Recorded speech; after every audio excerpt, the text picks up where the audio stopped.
Hey guys, Francis here, and I wanted to give you a couple of pieces of information that are really useful for beginners.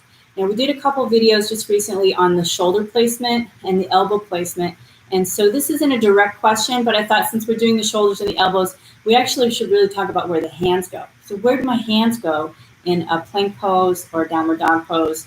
And it's a good question to answer. So a couple of pieces of information that are useful.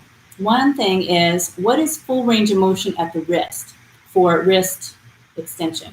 So that's this direction. So there's flexion and there's extension.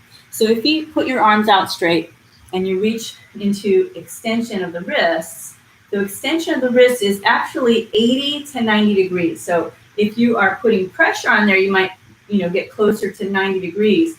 But you really don't want to go beyond this sort of 90-degree angle here. And that happens when you do more kind of backward bending, say like wheel pose or something like that. We're not really talking about that one so much today, but just basically plank and downward dog, you want to know that you don't want your wrists to go beyond that 90 because it's just not how the bones are designed to go. So 80 to 90 degrees is full range of motion for that wrist extension. Now, depending on your flexibility, or if you've had any injuries, you may or may not have 80 to 90 degrees. So what do you do then?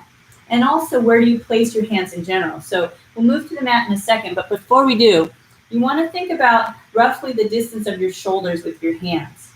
Okay. The other thing that is helpful to note is what is the most stable place in your hands. In the bony structure, from the index finger to the inner corner of your heel, you can think of like that space, like a little tiny triangle, right? So that's actually going to be a central pillar for the hand that is more stable. So when you have your hands underneath your shoulders, right, they may or may not be directly underneath your shoulders. If there's a little bit of tightness in your wrist, you might move your hands maybe one hand's distance, right, in front of, right underneath your shoulders, right? And we'll translate this to the mat in a second.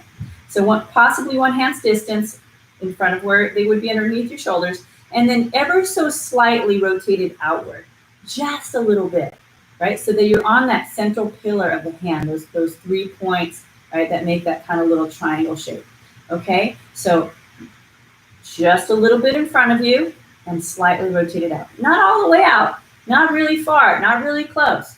Okay, but you want to know the why behind these things too, right? Why would you have your hands slightly forward? You may or may not. Maybe you're really flexible. Maybe 90 is no problem for you. That's great. Then you can go right underneath your shoulders, right? It's going to be different for everybody. So we'll move this to the mat and just take a look at what that looks like.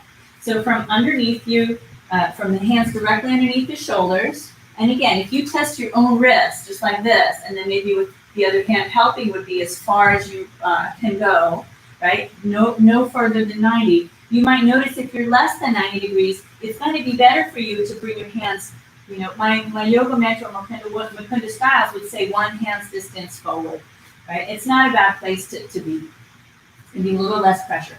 And just get that little slight rotation, just a little bit. Oftentimes when I give this cue to rotate the hands slightly out, I get like a big exaggeration, right? So it's just a little bit, right? It's barely a move at all. But that's where you really want to go, okay? And then if we're thinking about the shoulders, you can think of a little bit of feeling of spaciousness between the shoulder blades, so you're kind of flat. There's like a plateau between the shoulder blades. You can think of that in your plank pose to maintain that. You can think of the elbow creases, right? Not reaching directly forward or directly toward each other, but somewhere in between. So that in between place makes it so you can ground the inner edge of your hand, right? But also feel connection to your shoulders.